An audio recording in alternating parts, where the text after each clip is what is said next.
Praise the Lord, shalom to everyone. प्रभू येशूच्या मधुर नामामध्ये सर्वांना प्रीतीचा सलाम. आज 28 जानेवारी 2026 बुधवार. प्रचलित बायबल स्टडी परमेश्वराचा न्याय भाग 250 मध्ये तुम्हा सर्वांचं स्वागत आहे. तर प्रियांनो, आपण पाहत आहोत प्रकटीकरणाचं पुस्तक 20वा अध्याय आणि वचन 10. आज पुन्हा एकदा आपण वाचूया प्रकटीकरणाचं पुस्तक 20वा अध्याय वचन 10. Revelation chapter 20 and verse 10. त्यास थकविणाऱ्या सैतानाला अग्नीच्या व गंधकाच्या सरोवरात टाकण्यात आले. बस. तर या ठिकाणी दिलेले थकविणाऱ्या त्या सैतानाला अग्नीच्या व गंधकाच्या त्या अग्नी सरोवरामध्ये टाकण्यात आलेले आहे. ही अग्नी कशी आहे? ही अग्नी सार्वकालिक आहे. अग्नी सरोवरात त्याला टाकण्यात आलेला आहे. तर प्रियांनो, आपण पाहिलेलं आहे. हे आपण सुरुवातीला थोडं मी सांगितलं, आता पुढचं सांगतो तुम्हाला की जे लोक आणि त्याच्याबरोबर कोण राहणार आहे, जे लोक मूर्तीला नमन करणाऱ्या सर्वांचा वाईट वाटा या अग्नी सरोवरामध्ये होणार आहे. म्हणजे प्रभू येशू ख्रिस्ताच्या आगमनानंतर होणारी ही गोष्ट आहे, मी तुम्हाला सांगितलेलं आहे. तर ही अग्नी जी आहे, ज्या ठिकाणी या सैतानाला टाकलेला आहे, ही अग्नी सार्वकालिक अग्नी आहे. म्हणजे ही कधी न विझणारी न थांबणारी अशी अग्नी आहे. याच्याबद्दल यशा संदेशाचं पुस्तक 33 अध्याय वचन 14 मध्ये आपण वाचू शकतो. आयसाया 33 and verse 14. सियोन येथील पातकी घाबरले आहेत, अधर्म्यास कापरे भरले आहे.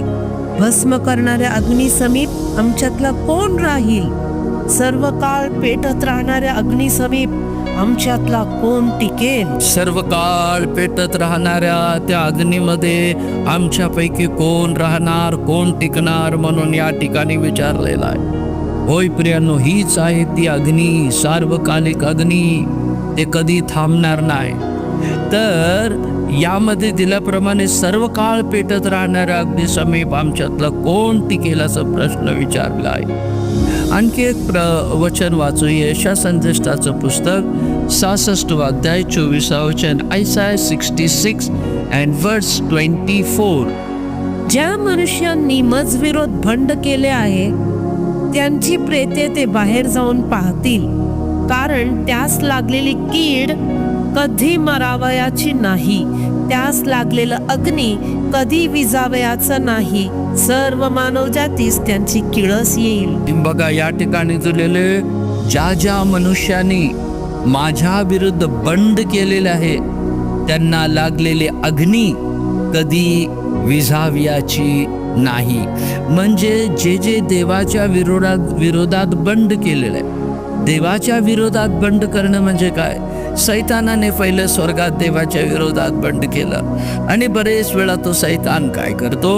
मनुष्याला फसवतो आणि मनुष्याला देवाच्या विरोधात बंड करायला लावतो. देवाच्या विरोधात बंड करणं म्हणजे काय? देव म्हणतो खोटं बोलू नका, आणि सैतान आपल्याला चितावितो खोटं बोलायला. म्हणजे त्यावेळेस आपण देवाविरुद्ध बंड केलेला आहे. काही वेळेस देवाला न आवडणाऱ्या गोष्टी खाणे पिणे ते आपण टाळलं पाहिजे, पण देवाला न आवडणाऱ्या गोष्टी आपण खातो पितो, तर याचा अर्थ असा होतो आम्ही देवाच्या विरोधात बंड पुकारलेला आहे. तर अशा लोकांचा वाटा न विझणाऱ्या अग्नीत आहे. म्हणून प्रियांनो, आपल्याला देवाला काय आवडतं ते करायचं आहे, काय आवडत नाही ते करायचं आहे. आणि देवाला जे आवडत नाही ते आपल्याला करायचं नाही. जे आवडतं तेच करायचं आहे. आता बघा, नवीन करारामध्ये पण याच्याबद्दल न विझणाऱ्या अग्नीचा उल्लेख केलेला आहे. मत्तई कृष्ण वर्तमान याचा 3 अध्याय वचन 12. Matthew chapter 3 and verse 12. त्याच्या हातात त्याचे सूप आहे, तो आपले खळे अगदी स्वच्छ करील, तो आपले गहू कोठारात साठविल, पण भूस न विझत्या अग्नीने जाळून टाकील. पण भूस न विझणाऱ्या अग्नीत तो जाळून टाकेल. न विझणारी अग्नी म्हणजे ही अग्नी कधीच विझत नाही. जसं मागच्या वेळेस मी बोललो होतो, इथं इंटरव्हल नाही, इथं रेसेस नाही, आणि इथं सुट्टी नाही, इथं सिक लिव्ह नाही, इथं कॅज्युअल लिव्ह नाही, इथं कोणती काहीच नाही. एक कंटिन्यू जळत राहणार आहे. कधी न विझणारे अग्नी आहे, त्यामध्ये हा भुसा टाकला जाईल. आणखी आपण पुढे असं वाचतो, प्रियानो, मत्ती कृष्णवर्तमान याचा 18 अध्याय वचन 8 मध्ये पुन्हा या सार्वकालिक अग्नीबद्दल आपण पाहतो. Matthew 18 and verse 8. तुझा हात किंवा तुझा पाय तुला अडखळवीत असेल तर तो तोडून फेकून दे. 2 हात किंवा 2 पाय असून सार्वकालिक अग्नीत पडावे यापेक्षा लुळे किंवा लंगडे होऊन जीवनात जावे हे तुला बरे आहे. प्रभूला धन्यवाद असो. एखादा हात किंवा एखादा पाय जर तुम्हाला अडखळणं आणत असेल तर प्रभू म्हणतो त्याला कापून टाका.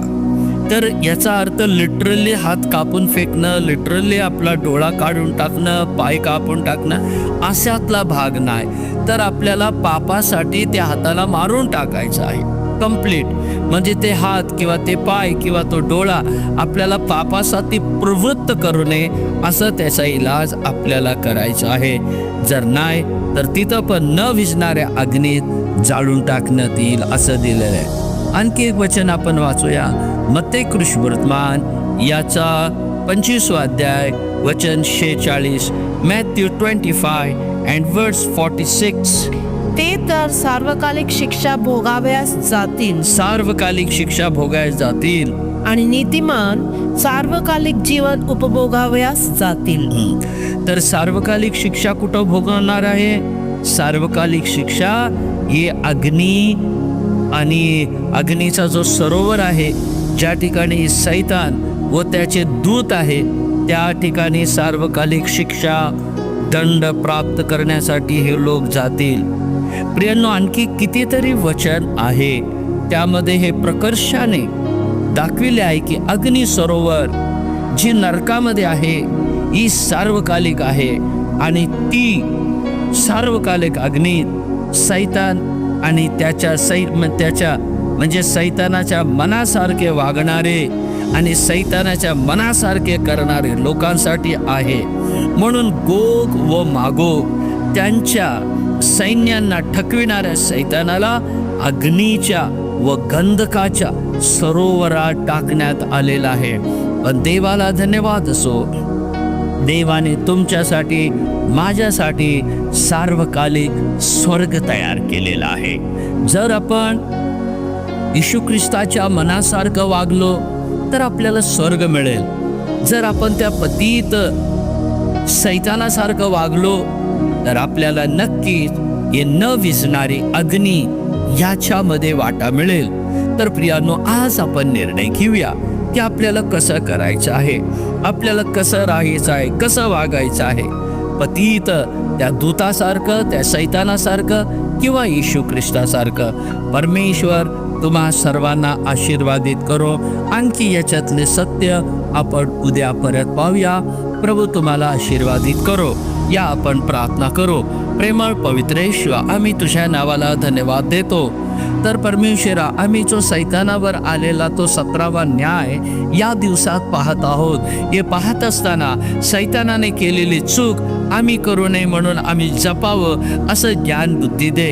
कारण न विझणारी अग्नी यामध्ये त्याला टाकलं जाणार आहे, आणि त्याच्याबरोबर असलेले लोकांना पण न विझणाऱ्या अग्नी सरोवरात टाकण्यात येणार आहे. आम्ही तुला भ्यावं, वचनाप्रमाणे चालव, स्वर्ग राज्यासाठी तारवं असं कर. येशूच्या नावाने मागतो म्हणून तो आहे. आमेन.